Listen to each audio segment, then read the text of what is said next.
Good afternoon.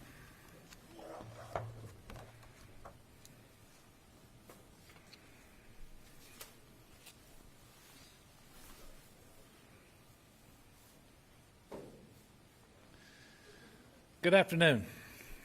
We added this press conference today based on forecasts coming from the National Weather Service related to Tropical Storm Nicholas, and we wanted to make sure that no one is caught off guard by this storm.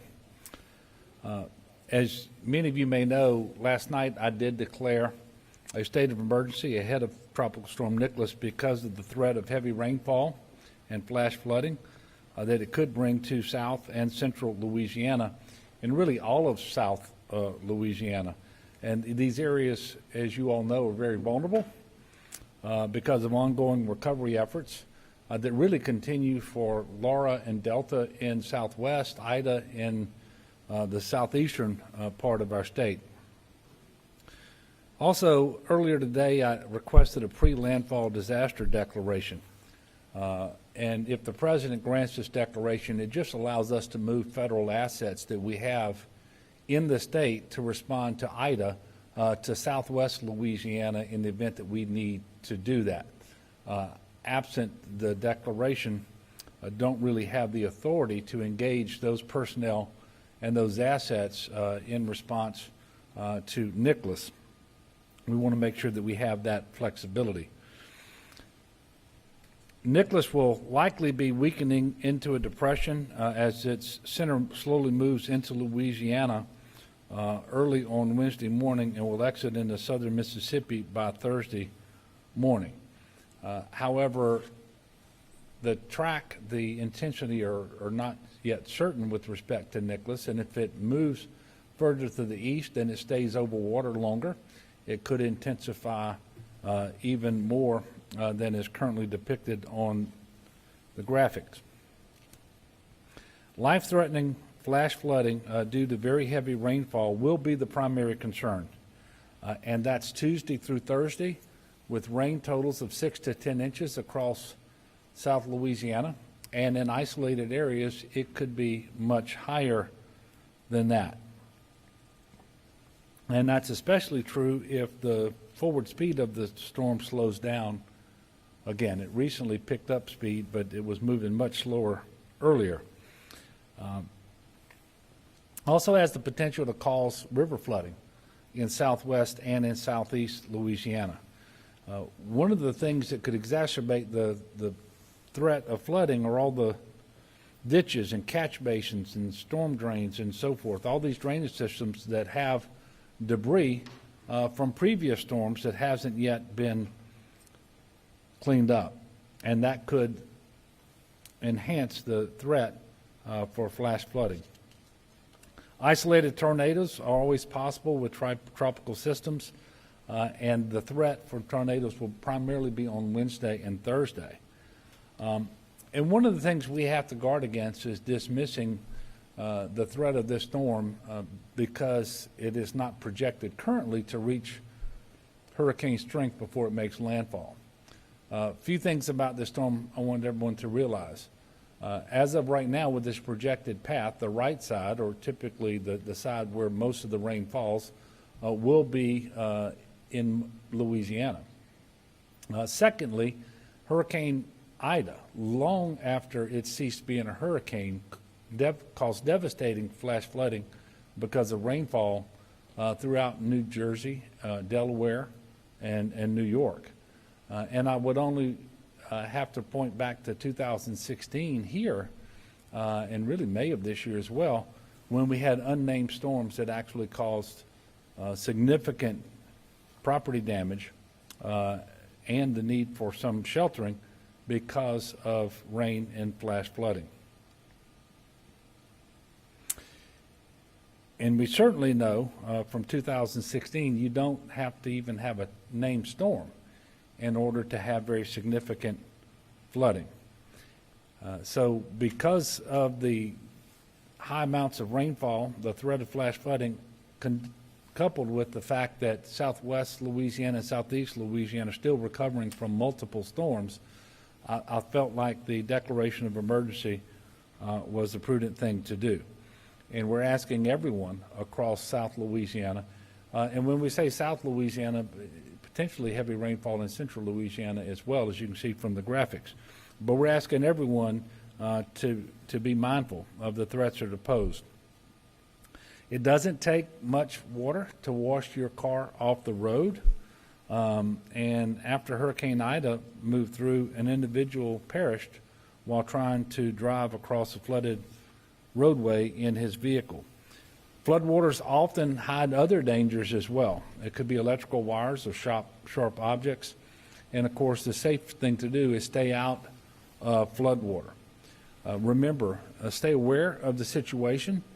Heed all of the guidance coming from local officials. Make sure that you're tuning in to the National Weather Service and the TV news or radio news and know what's happening with the weather. Watch for boil advisories in case water systems go out. Understand that much of the electricity restoration has already happened, is tentative. They haven't repaired all of the transmission lines serving many of the areas in southeast Louisiana. So it's possible that not just that continued restoration efforts could be slowed, but some of what has already been restored could be lost as well for some period of time. And speaking of power outages, we still have more than 119,000 customers without power in southeast Louisiana. And with respect to Ida, we did confirm, or the coroner of East Baton Rouge Parish did confirm 2 additional deaths today to be related to the storm. A 69-year-old male and an 85-year-old female, both from East Baton Rouge, and they both perished because of heat-related issues because of extended power outages. That brings the total number of heat-related deaths to 12. Heat-related deaths to 12, and the total number of deaths related to Ida is now 28. With respect to preparations for Tropical Storm Nicholas, the National Guard will stage 80 high-water vehicles, 23 boats, and 15 aircraft across southwest Louisiana and into central Louisiana by the end of the day, and will remain postured for response in southeast Louisiana as necessary. And of course, this is in addition to their ongoing Hurricane Ida recovery efforts. Currently, more than 8,200 service members are activated in support of operations in Louisiana. That includes more than 2,000 from other states. The State Fire Marshal has 30 boats staged in Lafayette today, with the potential for that number to go up to 72 if needed. Communications are also underway with Louisiana urban search and rescue teams, and we have 4 teams available immediately, and we will increase that number if we need to. Similarly, the Louisiana Wildlife and Fisheries are posturing with 169 agents with boats and trucks able to respond. The CPRA is holding pumps and other flood fighting assets from Hurricane Ida in place so that they can continue dewatering operations following Tropical Storm Nicholas. The DOTD staff are on alert and have mobilized their high water signs, barricades, and other equipment that may be needed to address issues related to the storm. This equipment will be utilized when it's safe to do so. It's important to note that debris on the roadway and high water can occur at any time during these storm events, and a motorist, you as a motorist, can certainly beat the highway department to these locations. And so just because there isn't a sign up doesn't mean that it's safe to drive. But it's certainly unsafe if you ignore a sign or a barricade and proceed into standing water. As always, I encourage people to check 511la.org or the 511LA app to see what routes are open or closed at any given time because of weather or other causes, and to find alternate routes if necessary. This morning, there were 1,425 individuals still sheltered from Hurricane Ida in 18 shelters in the state because of evacuations that occurred both before and after Hurricane Ida. Obviously, our shelters are open and they're ready, if necessary, to be used for individuals who might have to relocate because of Tropical Storm Nicholas. But if you need shelter because of Tropical Storm Nicholas, please first heed the guidance of your local Office of Emergency Preparedness, the people in your parish. They will give you the most up-to-date shelter information for your area. But you can also text LA Shelter to 898-211, or you can dial 211. A few updates from FEMA on Hurricane Ida. FEMA has now approved more than 277,000 applications for disaster assistance, that's individual assistance, and that means more than $317 million also already approved. Total registration is approaching 600,000, 593,000 and some change have registered for individual assistance from Hurricane Ida. There are more than 10,406 households checked into the Transitional Sheltering Assistance Program. That means more than 30,000 household members are in hotels because of the TSA program. With respect to the National Flood Insurance Program, there have been 10,579 claims filed because of Ida, and currently $20.1 million has been paid out. The Small Business Administration has approved 884 loans for a total of more than $36.8 million. More than 51,000 individuals have registered for the Blue Roof program.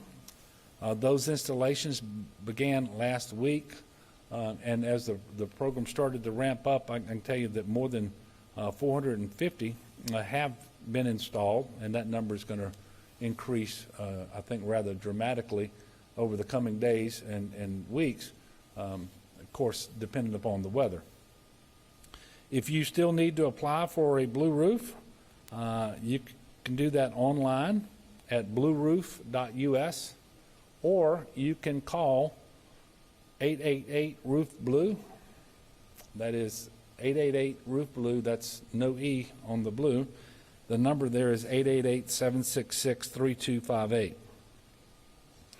If you submit an application, you will be added to a queue, and unless you're deemed ineligible for some reason, a crew will show up to install a Blue Roof on your house. If you don't receive a follow-up call after applying, you shouldn't get concerned about that. But if you do have a question, you can call back and ask on the same number. That's 888-766-3258. It is very unlikely that you will be given an exact date when the Blue Roof will be installed on your house. I know that bracing for another storm while we're still responding to and trying to recover from Hurricane Ida is not the position that we wanted to be in, but it is a situation that we are prepared for. But we're asking individuals and families who live across South Louisiana to be similarly prepared. We are in the peak of hurricane season. We certainly knew that additional storms would be possible, and of course there could be storms after Nicholas as well. And in fact, things continue to brew up in the Atlantic as we speak. So please continue to monitor your local weather, heed the warnings and guidance given from your local officials. If your storm supplies were depleted due to Hurricane Ida, please do what you can to restock. Make sure you have on hand that you will need. There will be a few parish state office closures tomorrow.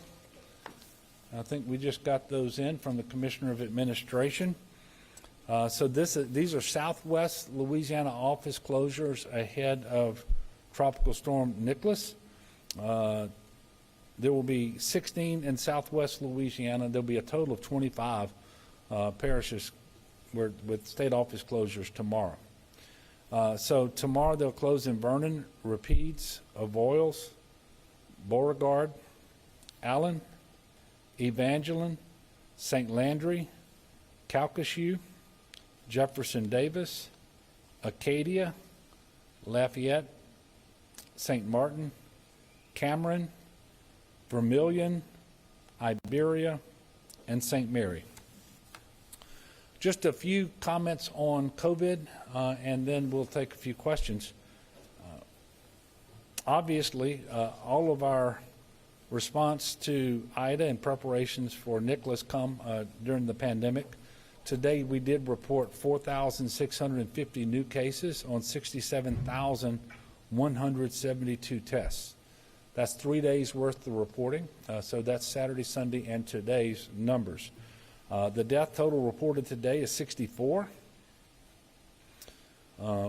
very tragically, and our death total for the duration of the pandemic is now 13,120.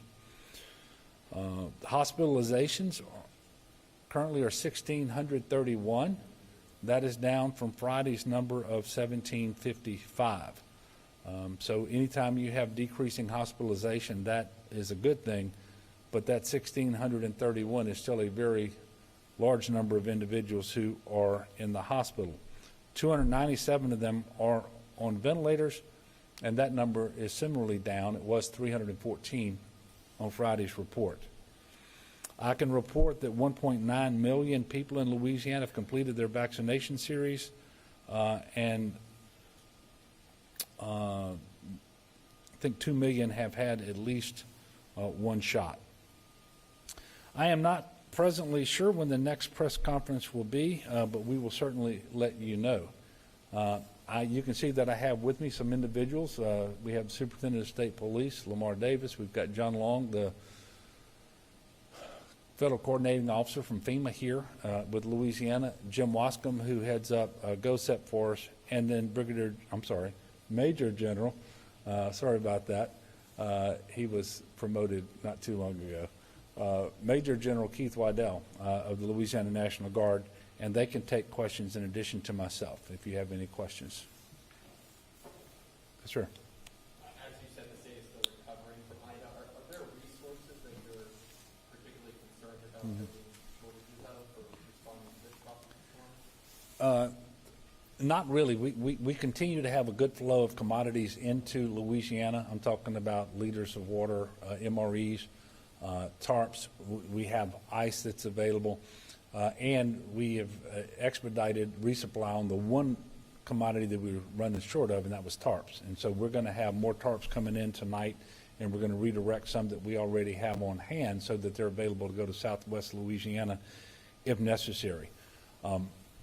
We actually are positioned pretty well. Obviously, you hate diverting resources away from Southeast Louisiana, and hopefully we won't have to do that, or at least not in any,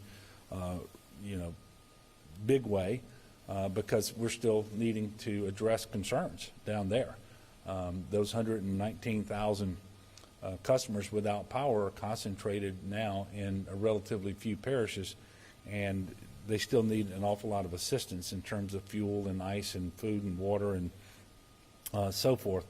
But we have commodities on hand, and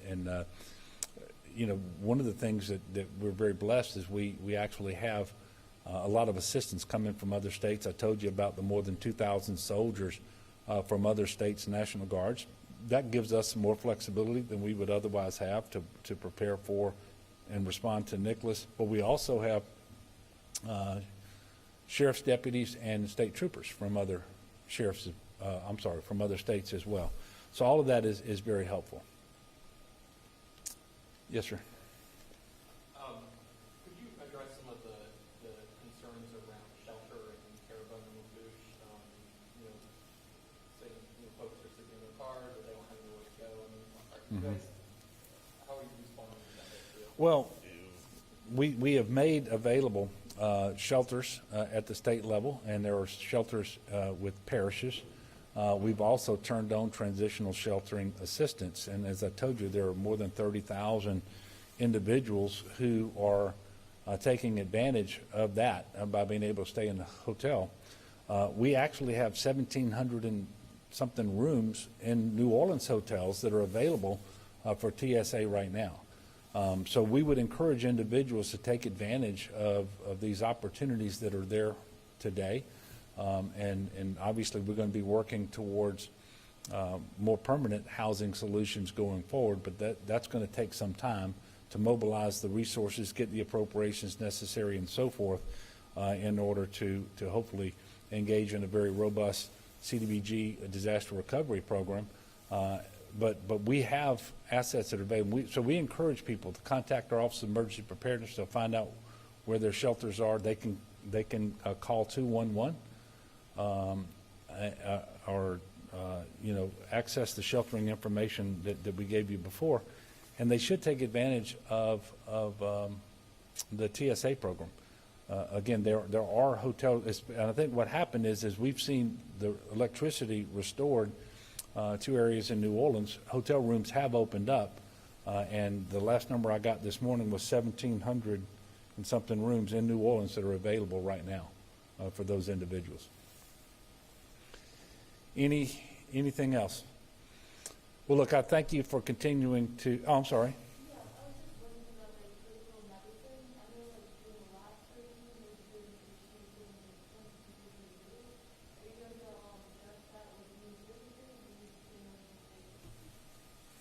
I hate to do this. I couldn't understand the question.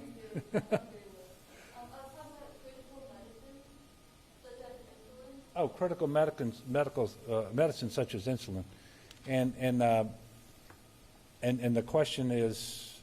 How do you plan on rolling that out? Are you going to use the same services in place as last year? Yeah, well, one thing that we know about insulin and some other medicines is that you can't. You have to keep it refrigerated. That's one of the reasons that we've been pushing out ice the way that we have for individuals without electricity and access to refrigerators, is so that and we've been making this point over and over, ice is not just so that you have a couple of ice cubes in your glass of water. It really is much more important than that. It keeps your food from spoiling, but it also can make sure that you have insulin on hand. Now, beyond that, I still wasn't able to understand the question. So, Jim, can you tell me? Yeah, I think she was talking about, Governor, how do we address the shortage of insulin Yeah. from the last lady? Yeah. I'm not prepared to discuss a shortage of insulin, and quite frankly, I'm not sure that I've been briefed that there was a shortage of insulin. I know that we've been trying to make sure that people could keep the insulin that they had from spoiling. But obviously, if there's an issue there, I'll raise it with the Department of Health as soon as this is over, to make sure that we do have something in place in order to address any challenges related to medications. Look, thank you all very much. Again, we will tell you if and when we're going to have a press availability tomorrow. We are encouraging people to take this storm seriously, because we're not in the posture that we would like to be before a storm. We're still responding to the previous one in southeast Louisiana, Ida, and we know that southwest Louisiana remains compromised as well from Laura and Delta last year and the May floods this year, and all the debris hasn't been removed from the drainage laterals and the other canals and so forth. And so we're asking people to take this seriously. Remember that it doesn't take a named storm, much less a hurricane, in order to produce tremendous rainfall. And so let's be mindful of that. Let's make sure that we get ourselves ready to, as best we can, to withstand Nicholas, and we're going to continue to respond to Hurricane Ida as we are able to do that as well. So thank you all very much, and we will